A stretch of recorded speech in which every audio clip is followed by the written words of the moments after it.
வணக்கம் மக்களே, welcome to MD garden and kitchen vlogs.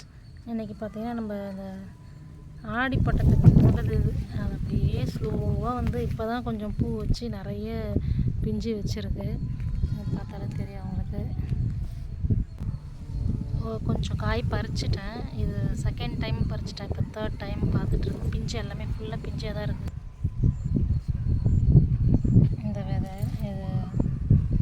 இந்த காய் பார்த்திங்கன்னா பொரியல் பண்ணோம்னா அவ்வளோ டேஸ்ட்டாக இருக்கும். சாம்பாருக்கு பொரியலுக்கெல்லாம் ரொம்ப டேஸ்ட்டாக இருக்கும். இந்த காய் நிறைய பிஞ்சு வச்சுருக்கு. நமக்கு பந்தல் போட்டது இந்த காற்றுல அப்படியே பந்தல் கீழே சாஞ்சிடுச்சு. கொடி நல்லா ஓடிடுச்சு. இதுக்கப்புறம் நம்ம பந்தலை மறுபடியும் நம்ம கொடி எடுத்து பந்தல் மேலே சாத்தோம்னா அது சரிப்பட்டு வராதுன்ட்டு சரி அப்படியே கீழே கொஞ்சம் அந்த சின்ன சின்ன இந்த குச்சிங்க இந்த மரத்தினுடைய இதெல்லாம் இருக்குது. அதனால சரி அதுலேயே அப்படியே படர்ன்னு சொல்லிட்டு விட்டாச்சு. இந்த மாதிரி இருக்குது. நமக்கு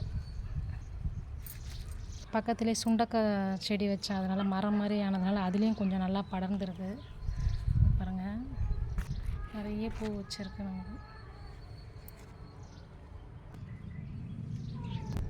இதுக்கப்புறம் இதுக்கு மேலே நம்ம அந்த பூ உதிராமல் இருக்கிறது கொஞ்சம் மோர் உடைய நல்லா புளிச்ச மோர் தண்ணி நல்லா கலந்து அதை தெளித்து விட்டோம்னா பூ கொஞ்சம் உதிராமல் இருக்கும். அப்போ தான் நமக்கு நல்லா காய் பிடிச்சி நல்லா வரும். இது ஃபுல்லாகவே நிறைய மொட்டு வச்சுருக்கு, நிறைய பூ வச்சுருக்கு. நான் இந்த செடி தரையில் தான் வச்சுருக்கேன். பக்கெட்டில் எதுவும் வைக்கலை. நான் எல்லாமே தரையில் தான் வச்சுருக்கேன். ஒரு 2 செடி தான் வச்சுருக்கேன். 2 செடியுமே நல்லாவே வந்திருக்கு.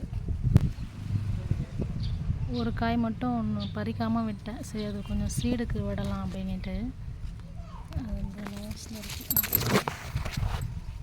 அது நல்லா காஞ்ச உடனே கொஞ்சம் விதைக்கு வச்சுக்கலாம்னு சொல்லிட்டு அப்படியே விட்டு வச்சுருக்கேன். இதை நான் ஓகே ஃப்ரெண்ட்ஸ், இந்த பதிவு உங்களுக்கு பிடிச்சிருக்குன்னு நினைக்கிறேன். மீண்டும் அடுத்த பதிவில் சந்திக்கலாம். தேங்க்யூ.